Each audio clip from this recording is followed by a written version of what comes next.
Good morning everyone. ये topic जो है आपका 10th क्लास से रिलेटेड है। 10th क्लास का 3rd चैप्टर का टॉपिक है pair of linear equations in 2 variables. इस टॉपिक को करने से पहले मैं आपको बता दूं pair of linear equation in 2 variables क्या होते हैं। उससे पहले सबसे पहले लीनियर इक्वेशन क्या होती है। आपके पास लीनियर इक्वेशंस होते हैं। लीनियर का मतलब होता है अगर आपके पास जो इक्वेशन गिवन है उसमें वेरिएबल की पावर हाईएस्ट पावर जो है वो 1 होती है, मीन्स डिग्री जो है 1 होती है उस इक्वेशन की, तो उसे लीनियर इक्वेशन कहते हैं। अगर उसी इक्वेशन में 2 वेरिएबल्स हैं और दोनों की डिग्री 1 है तो उसे लीनियर इक्वेशन इन 2 वेरिएबल्स कहेंगे। For example 2x + 3y = 5। तो अगर मैं 2x + 3y = 5 को देखूँ तो इसमें 2 वेरिएबल्स है x एंड y, दोनों की हाईएस्ट पावर 1 एंड 1 है, तो ये लीनियर इक्वेशन इन 2 वेरिएबल बनेगी। लेकिन मुझे क्या लेना है, pair of linear equation in 2 variables, means ऐसे आपके पास 2 इक्वेशंस आएंगी। जनरली हम उन्हें ले लेते हैं a1x + b1y + c1 = 0, a2x + b2y + c2 = 0। सो ये आपके पास 2 जनरल इक्वेशंस होती हैं। सो आपको क्या करना है, इन 2 लीनियर इक्वेशंस का सॉल्यूशन फाइंड आउट करना है। सॉल्यूशन का मतलब x और y की ऐसी वैल्यूज़ जो इस इक्वेशन को भी सेटिस्फाई करेगी और जो इस इक्वेशन को भी सेटिस्फाई करेगी। सो x और y जो है वो कॉमन सॉल्यूशन होगा दोनों इक्वेशंस का। मीन्स हमें x और y की वैल्यूज़ फाइंड आउट करनी है इन दोनों इक्वेशंस का यूज़ करके जो इन दोनों इक्वेशंस को सेटिस्फाई करें। सो उसके लिए आपके पास 3 मेथड्स हैं। फर्स्ट मेथड है सब्स्टिट्यूशन मेथड, सेकेंड मेथड है आपके पास elimination method, and third method है आपके पास cross multiplication method. Elimination and cross multiplication 1 by 1 discuss करेंगे। सो सबसे पहले हम लेते हैं सब्स्टिट्यूशन मेथड। सब्स्टिट्यूशन मेथड नाम से ही पता लग रहा है, मीन्स आपको कुछ ना कुछ सब्स्टिट्यूट करना है। तो सब्स्टिट्यूशन मेथड में आपने क्या करना है, किसी एक वेरिएबल की वैल्यू एक इक्वेशन से फाइंड आउट करनी है और उसे किसी दूसरी इक्वेशन में सब्स्टिट्यूट करनी है। तो ले लेते हैं हम first equation 2x + 3y = 11। Suppose मैं y की वैल्यू यहाँ से फाइंड आउट करती हूँ तो मेरे पास y की वैल्यू क्या आएगी, 3y = 11 - 2x and y = 11 - 2x / 3। ये आपके पास y की इक्वेशन है। इसे हम कंसिडर कर लेते हैं फर्स्ट इक्वेशन, इसे हम कंसिडर कर लेते हैं second equation. So we have to put the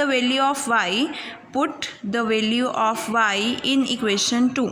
तो जिस इक्वेशन से आपने x या y की वैल्यू फाइंड आउट की है उसे अनदर इक्वेशन में पुट करना है। तो हम सब्स्टिट्यूट करेंगे इसे सेकेंड इक्वेशन में। तो आपके पास क्या आएगा, 2x - 4 × y क्या है, 11 - 2x / 3 = -24।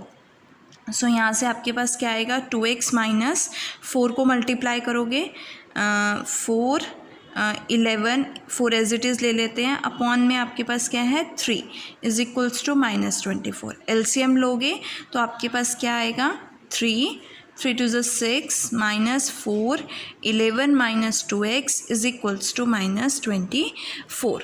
सो यहाँ से आपके पास क्या वैल्यू आएगी, 6x - 4 को मल्टीप्लाई करोगे 44 माइनस प्लस 4 2 8x = -24 × 3 आएगा। नाउ दोनों लाइक टर्म्स हैं तो 6 और 8 क्या हो जाएगा, 14 हो जाएगा।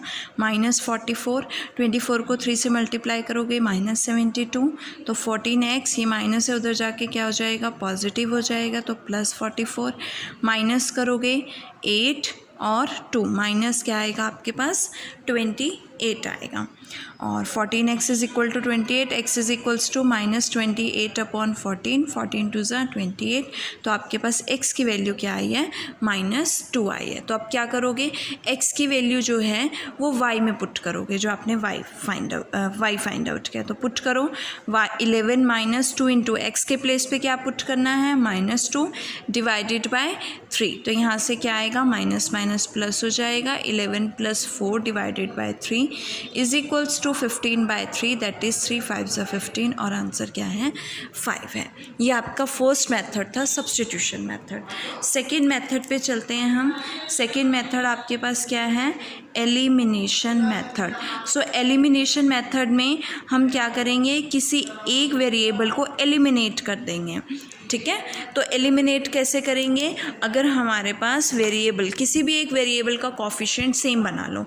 यहाँ पे तो दोनों इक्वेशंस में वेरिएबल एक्स का वेरिएबल सेम है। बाय चांस अगर यहाँ पे वेरिएबल सेम ना हो, सपोज़ आपके पास यहाँ पे 2x है किसी भी एक का, सपोज़ आपके पास यहाँ पे 2x है और यहाँ पे 3x है और ये भी डिफरेंट है, तो आपको सेम बनाना है। तो आप क्या करोगे, इस इक्वेशन को 3 से मल्टीप्लाई, इस इक्वेशन को 2 से मल्टीप्लाई, लेकिन आपने करना कंप्लीट इक्वेशन को मल्टीप्लाई है, सिर्फ एक वैल्यू को मल्टीप्लाई नहीं करना है। सो इसमें हमें मल्टीप्लाई करने की रिक्वायरमेंट नहीं है। सो हम एज इट इज़ नोट कर लेते हैं 2x + 3y is equal to 11, 2x - 4y is equal to -24। ये दोनों आपके पास सेम है, प्लस है साइन। अब आपको क्या करने हैं, जो नीचे वाली इक्वेशन है उन सबके साइन चेंज कर दो। पॉजिटिव है तो नेगेटिव हो जाएगा, नेगेटिव है तो पॉजिटिव, और नेगेटिव है तो पॉजिटिव हो जाएगा। तो अब आपके पास इसके प्लेस पे ये है, इसके प्लेस पे ये है, इसके प्लेस पे ये है। एक वैल्यू पॉजिटिव है, एक वैल्यू नेगेटिव है, कैंसिल हो जाएगी, 0 आ जाएगा। दोनों वैल्यू पॉजिटिव है तो 4 और 3 क्या हो जाएगा 7y। दोनों वैल्यू पॉजिटिव है तो क्या हो जाएगा 11 और 24 35। तो y इज़ इक्वल टू क्या आएगा 35/7, 7 5 35। आपके पास जब मैंने सब्स्टिट्यूशन मेथड से किया था y की वैल्यू 5 ही आई थी और अब भी y की वैल्यू क्या आई है 5 आई है। अब मुझे क्या फाइंड आउट करनी है, x की वैल्यू फाइंड आउट करनी है। सो x की वैल्यू के लिए आप क्या करोगे, y की वैल्यू किसी भी एक इक्वेशन में सब्स्टिट्यूट कर सकते हो। तो मैं फर्स्ट इक्वेशन ले लेती हूँ 2x + 3 × y, y क्या है 5 इज़ इक्वल टू 11। तो यहाँ से क्या आएगा 2x + 15 is equals to 11।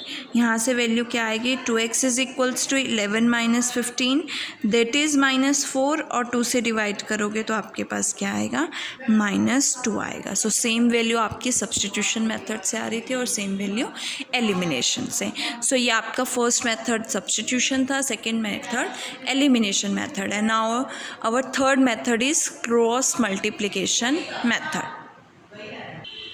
So in cross multiplication method आप सपोज आपको ये दो इक्वेशंस दी हुई हैं, तो आपने क्या करना है, सबसे पहले इज इक्वल्स टू में 0 लेके आना है। 0 लाने के लिए 11 को लेफ्ट हैंड साइड में लाओगे तो सभी टर्म्स आपको लेफ्ट हैंड साइड में रखनी है। तो लेफ्ट हैंड साइड में रखो 2x + 3y - 11 is equals to क्या आएगा 0 आएगा। नेक्स्ट इक्वेशन जो है हमारी उसे भी रखो 2x - 4y + 24 is equals to 0 आएगा। तो ये आपके पास दो इक्वेशंस हैं। अब आपको क्या करना है, देखो इसको हम ले लेते हैं फर्स्ट रो है, इसे हम ले लेते हैं सेकंड और इसे हम ले लेते हैं थर्ड है। ठीक है, सो मुझे क्या किस तरह से लिखना है इनको, रोज़ को 2 3 1 2 मीन्स पहले second then third then first then second, और इसमें मुझे कोफिशिएंट्स लिखने हैं वेरिएबल्स के। तो अगर मैं सेकंड की बात करूँ तो y का कोफिशिएंट 3 है और y का कोफिशिएंट -4 है। नेक्स्ट बात करूँ थर्ड की तो इसमें कांस्टेंट टर्म है, तो कांस्टेंट टर्म -11 और 24 है। नेक्स्ट चलें तो 1 पे तो 2 और 2 हैं, 2 पे चलें तो 3 और -4 हैं। यहाँ पे मैंने x कंसिडर करना है, यहाँ पे y और यहाँ पे 1, और क्रॉस मल्टीप्लाई करना है। कैसे करोगे, देखो क्रॉस मल्टीप्लाई दिस और दिस, इस तरह से और इस तरह से, इस तरह से और इस तरह से।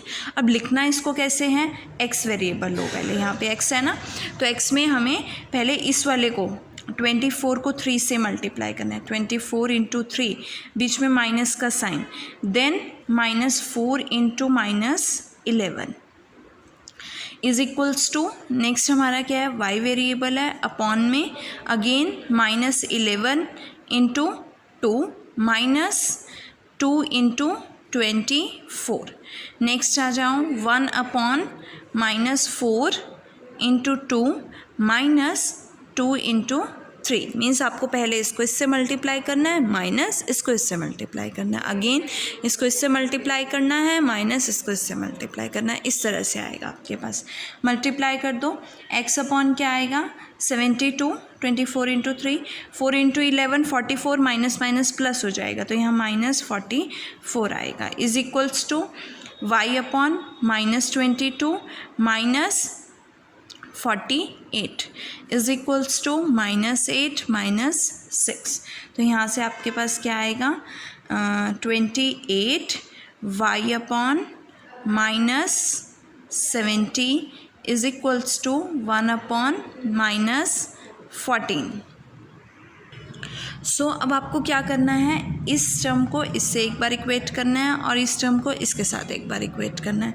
तो x प्लस अपॉन 28 को इक्वेट करोगे 1 अपॉन माइनस 14 से, तो आपके पास क्या आएगा 28 अपॉन माइनस 14 एंड 14 टू ज़ा 28, तो मेरे पास x की वैल्यू क्या आएगी -2 आएगी। और लास्ट 2 केसेस में दोनों मेथड्स में भी सेम वैल्यू आई थी। अगर मैं y पे चलूँ तो y upon minus 70 is equals to 1 upon minus 14, तो y की वैल्यू यहाँ से क्या आएगी -70 अपॉन -14, तो माइनस से माइनस कैंसल 5 और y की वैल्यू आपके पास क्या आएगी 5 आएगी। सेम वैल्यू आपके पास सब्स्टिट्यूशन और एलिमिनेशन मेथड। तो इन 3 मेथड से आप किसी भी मेथड से जो है 2 लीनियर इक्वेशंस इन 2 वेरिएबल्स को सॉल्व कर सकते हो।